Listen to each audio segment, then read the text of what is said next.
एक छोटे से बच्चे की कहानी मैं बताना चाहता हूँ आपको। क्लास 9th में एक लड़का पढ़ता था और क्लास 9th में क्या हुआ कि वो जब मेन एग्जाम हुए तो मैथमेटिक्स में क्या हो गया, आप भी बहुत सारे लोग होते होंगे, फिर सोचते होंगे आप क्या करें, कभी पंखे की तरफ देखते होंगे, फिर रस्सी की तरफ देखते होंगे, कभी फिनाइल की तरफ देखते होंगे, कभी चूहा मार दवा की तरफ देखते होंगे, विकल्प तलाशते होंगे आप लोग।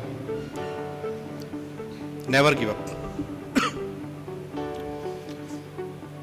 और वो बच्चा फेल हुआ फेल हुआ तो उसके घर वालों ने हाथ पैर जोड़े, स्कूल वालों के, कि अरे इसको एक चांस और दे दिए, क्योंकि बचपन से पढ़ रहा है, छोटे से पढ़ रहा है, मौका दीजिए इसको, अच्छा बच्चा है, कर लेगा बाकी सब्जेक्ट में तो ठीक किया है। तो टीचर ने कहा कि एक बॉन्ड भरिए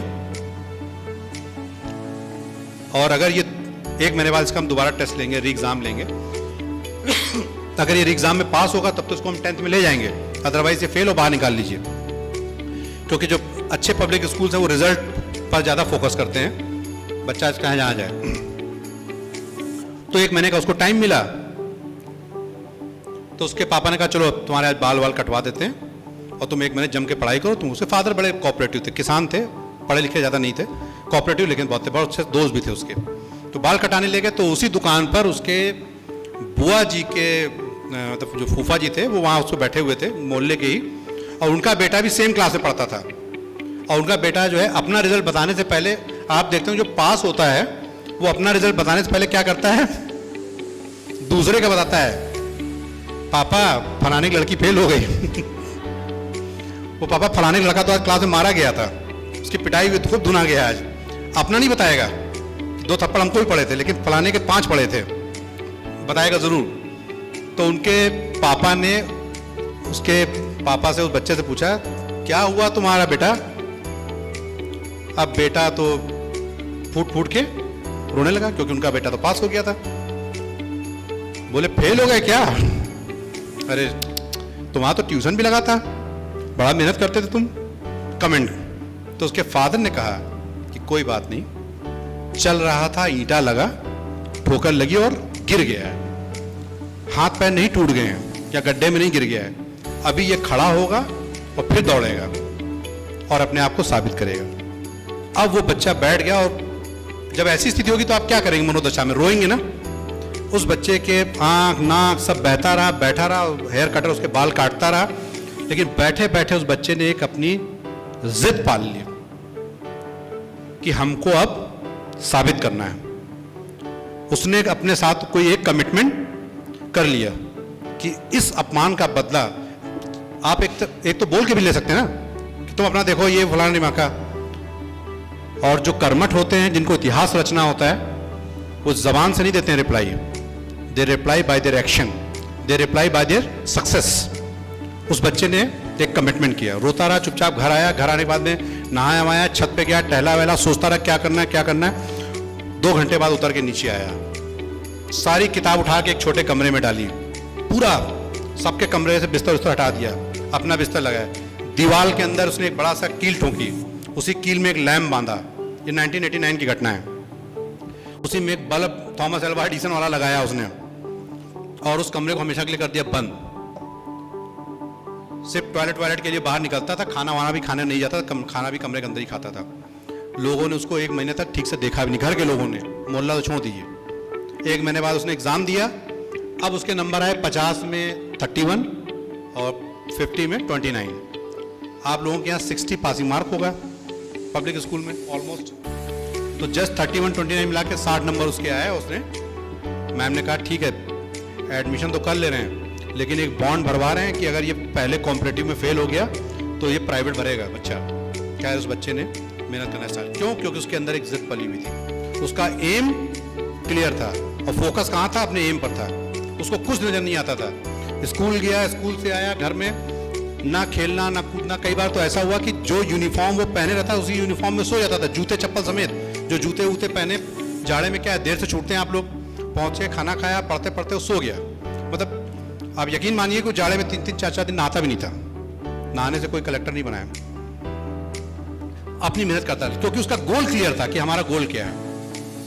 मेहनत करता गया। बोर्ड के एग्ज़ाम आए, बोर्ड का एग्ज़ाम दिया। बोर्ड के रिज़ल्ट आने से एक दिन पहले ही उसके घर एक चपरासी पहुंचा स्कूल का और कहा कि तुमको प्रिंसिपल मैम ने बुलाया है स्कूल में। घर में मच गया रोना पीटना। लगता है लड़का क्या हो गया, गया नाम डुबो दिया इसने, घर परिवार खानदान का, हरदोई का भी बेइज्जती हो गई। तो वहां देखा कि सारे ए सेक्शन के बच्चे बैठे हुए हैं, टॉपर्स। तब तक प्रिंसिपल चैम्बर से निकल के आई, हाथ में उनके मीठा रसगुल्ला था और आते उन्होंने मुंह बच्चे का दबाया और दबा के रसगुल्ला मुंह में ठोक दिया और कहा तूने तो सारे रिकॉर्ड ही तोड़ डाले, और मैथमेटिक्स में, सोशल साइंस में, इंग्लिश में और हिस्ट्री में तुमने यूपी टॉप कर दिया है और you have secured highest rank in the merit list. वो बच्चा मैं हूं, इत्तेफाक से।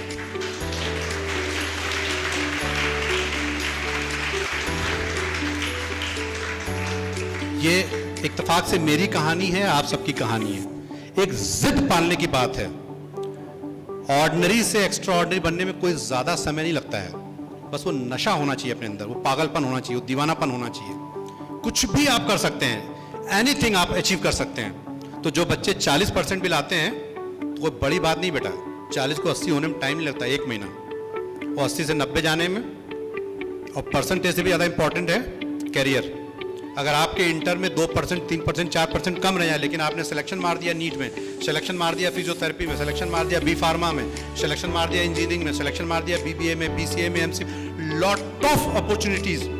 एक जमाना था कि सिर्फ इंजीनियरिंग और मेडिकल हुआ करता था। अब आप जिस फील्ड में सोच लीजिए, हर जगह मतलब कि आपकी रिक्वायरमेंट है।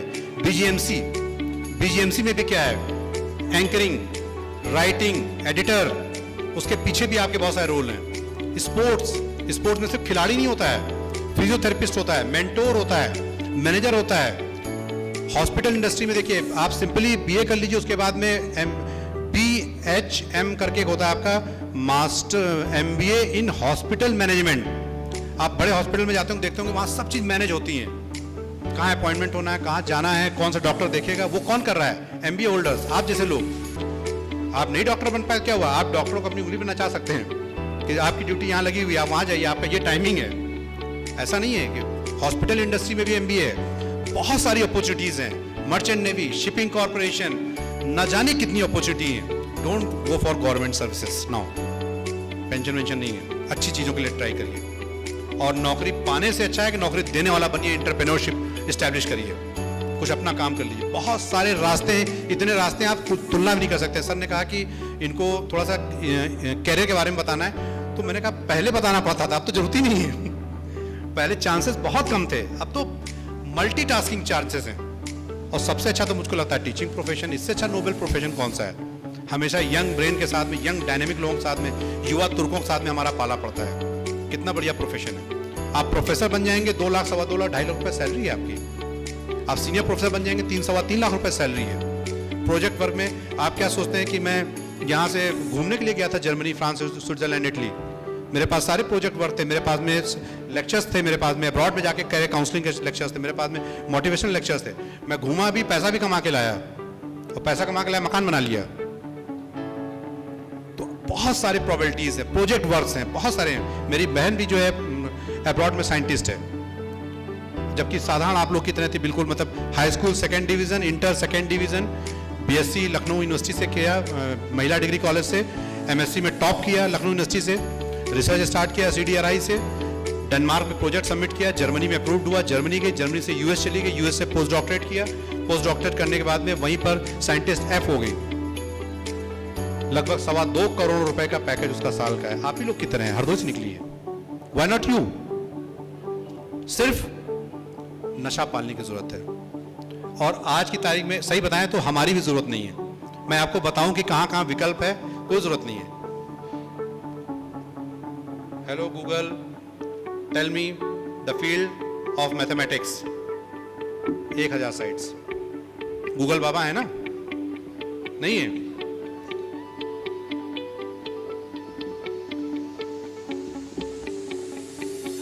एक आगे लेक्चर बढ़ाऊं उससे पहले मैं एक स्टूडेंट यहाँ का है, चूंकि मेरा पढ़ाया हुआ बच्चा है तो बहुत सारे, लेकिन मैंने सचिन को आज टाइम दिया, वो 3-4 साल पहले भी पीसीएस ऑफिसर बने थे, ये सेलापुर के रहने वाले हैं। तो सुबह मैंने उसको फ़ोन किया था, तो उसकी आज मीटिंग है 12:45 से।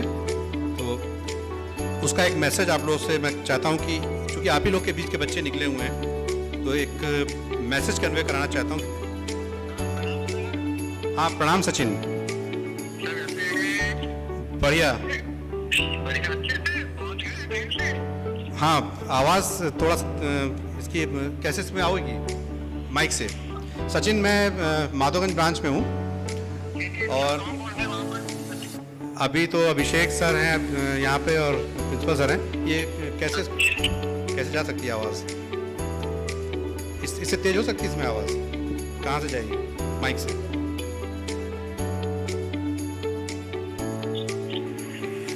सचिन बोलना। हेलो।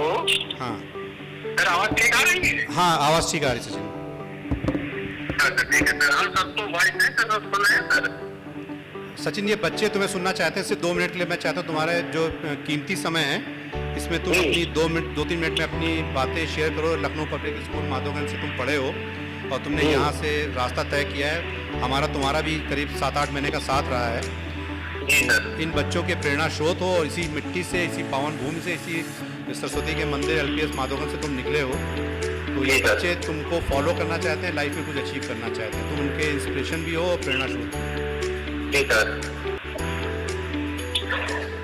सभी गुरुजन को हमारा प्रणाम और सभी को हमारे चर्च पर और सभी दोस्तों को हमारा प्यार।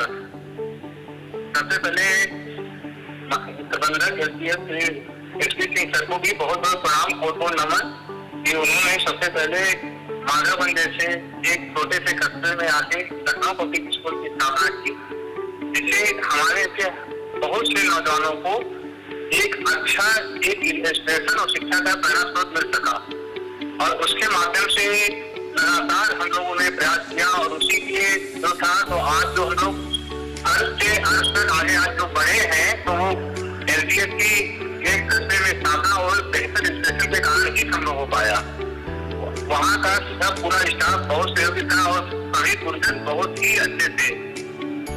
मानो सर जो साथ में है इनके लिए हम क्या कहें सर, एक छोटे सा जोक भी है और मजाक भी है कि जब किसी चीज को तराशा जाता है तो उसको पहले बहुत ज्यादा उसकी शिकायत की जाती है इन्हें को बनाने के लिए।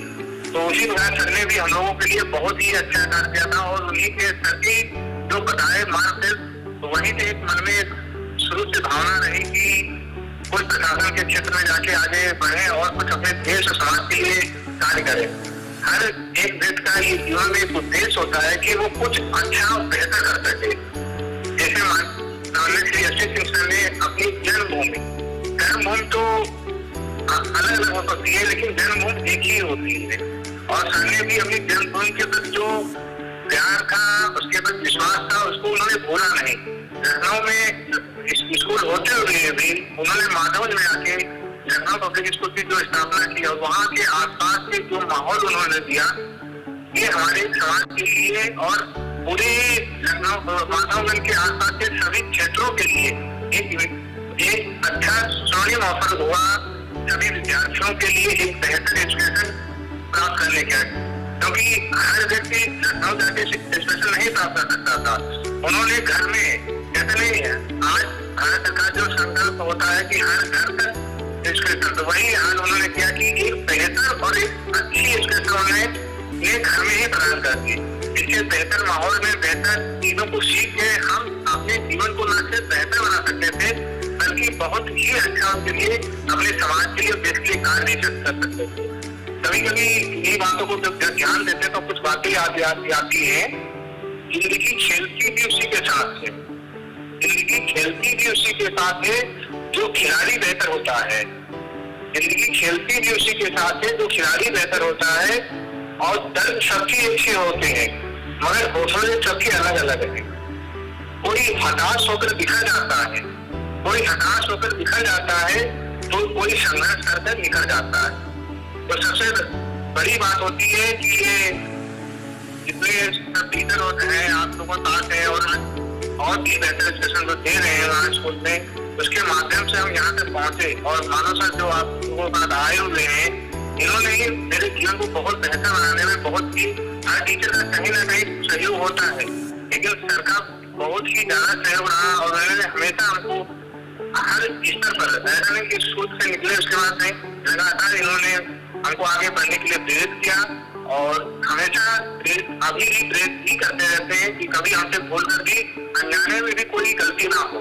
और ईश्वर ने जो पद और प्रतिष्ठा दी है उसके माध्यम से हम लगातार उसके लिए बढ़ रहे हैं और सरकार सहयोग रहता तो लगातार हमारे साथ बना रह रहा है, जिससे हम न सिर्फ आज आप लोगों के सामने कुछ अपनी बातें रख पा रहे हैं, आज दूर है आपसे, हम आ नहीं पाए, कभी भविष्य में मौका मिलेगा तो हम आप लोगों के साथ जरूर होंगे और कोशिश समय सड़कों में बुलाएंगे, जिससे जो बात आमने सामने बैठकर होती है वो दूर होकर नहीं हो सकती। लेकिन ये अच्छा लग रहा है कि आज हम इस लायक हैं, वो इस लायक इसलिए बने कि वहाँ पर जो सरस्वती की देवी के समान जो ईश्वर की विद्या पानी है, उन्होंने वहाँ पर एक जो हमको एक एजुकेशन का एक अच्छा मार्ग मिला और हमारी शिक्षा के लिए जो बेहतर माहौल तैयार हुआ वो लखनऊ पब्लिक स्कूल के माध्यम से हुआ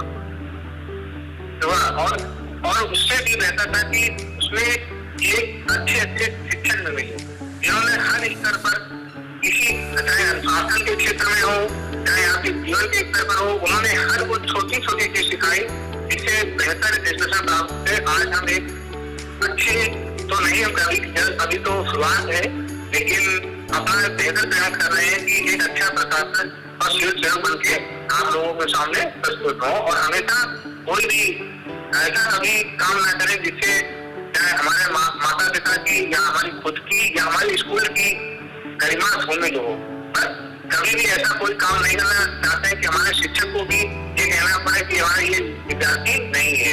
इन्होंने हमेशा एक अच्छे विद्यार्थी और एक अच्छे कुशल व्यक्ति बन के जरूर रहना, क्योंकि चरित्र व्यक्ति का सबसे महान होता है। चरित्र जब तक अच्छा होगा हर समय तक ईश्वर भी, आपके गुरु भी, आपके पूरा समाज भी आपके साथ हमेशा रहेगा। तकलीफें आएंगी लेकिन उनको आप कैसे आगे बढ़ सकते हैं ये बहुत महत्वपूर्ण होते हैं। कहते हैं पूछिए क्षमा भी कर सकती है, पूछिए क्षमा भी कर सकती है, तूफानों से कश्ती भी निकल सकती है।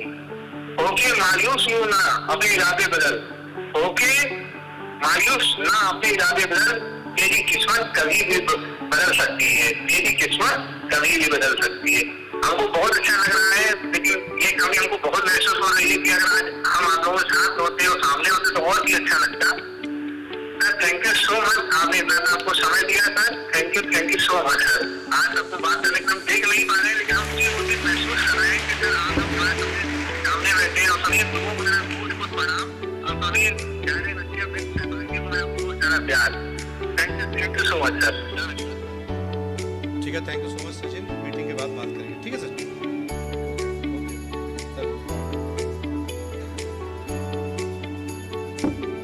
ये आप ही लोग के बीच का निकला हुआ बच्चा है, इसी तरह यहाँ बैठता भी था और आशा की बात है पिटा भी हमसे बहुत है। तभी कह दिया कि तराशा जाता है, संकेतों में उसने बता दिया कि जैसे जैसे मूर्तिकार जो है तराशता है, तो उस समय थोड़ा हम यंग भी थे, थोड़ा मतलब और थोड़ा स्ट्रिक्ट भी थे। सख्त टीचरों में गिनती होती थी, लेकिन ज़रूरी होता है थोड़ा सा कभी कभी, क्योंकि सख्ती हम अपने लिए नहीं कर रहे हैं, आपके जीवन को बनाने के लिए कर रहे हैं।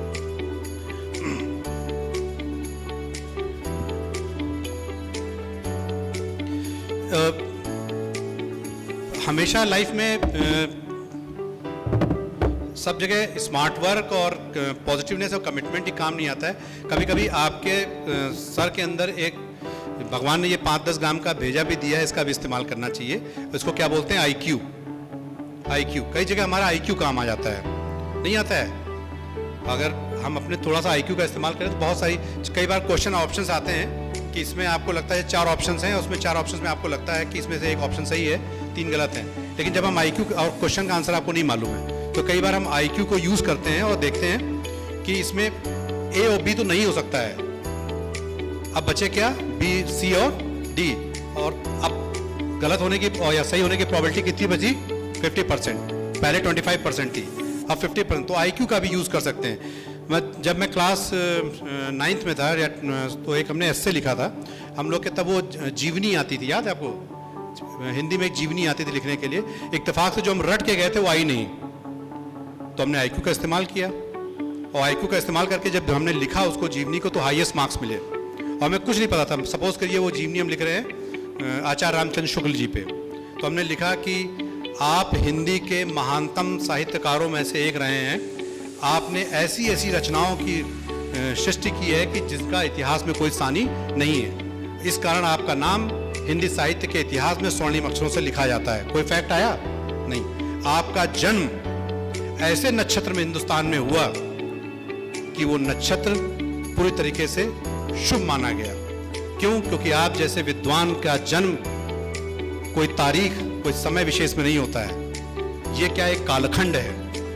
और आप इस तरीके से मैं पूरा लिखता चला गया। आपकी किसी एक रचना का नाम लेकर के मैं बाकी रचनाओं का तिरस्कार करना नहीं चाहता हूं। इसलिए आप द्वारा रचित करी गई समस्त रचनाएं भारतीय साहित्य के इतिहास की धरोहर के रूप में है। आप द्वारा लिखा गया गद्य साहित्य, आप द्वारा लिखा गया पद्य साहित्य, आप द्वारा लिखे गए यात्रा वृतांत, आपके द्वारा लिखे गए जीवनी, वो इतिहास में प्रामाणिक और बेहद ही मार्मिक मानी जाती है। आपकी मृत्यु ये पूरे हिंदी साहित्य की मृत्यु के समान थी। और मैंने ऐसे करके पूरा संजीवनी लिख डाली। और आपको पता होगा कि मैम ने मुझे हाईएस्ट मार्क्स दिए क्लास में, 10 में 9, और कहा इस बात को कि इस लड़के को नहीं आता था, इसने सिर्फ आईक्यू यूज किया है। और उस समय सजा सजा के एक एक शब्द ऐसे लिख दिए कि आपकी भाषा शैली इतनी सरल सरस धारा प्रवाह एवं सधुक कड़ी थी कि इसको पढ़ने के लिए किसी नागरिक का बहुत ज्यादा शिक्षित और साक्षर होना जरूरी नहीं था। कम पढ़ा लिखा व्यक्ति भी आपको बहुत आसानी के साथ में पढ़ सकता था, ग्रहण कर सकता था, आत्मसात कर सकता था, कोई फैक्ट नहीं। तो कभी कभी जीवन में आपको अपने आईक्यू का भी इस्तेमाल करना चाहिए।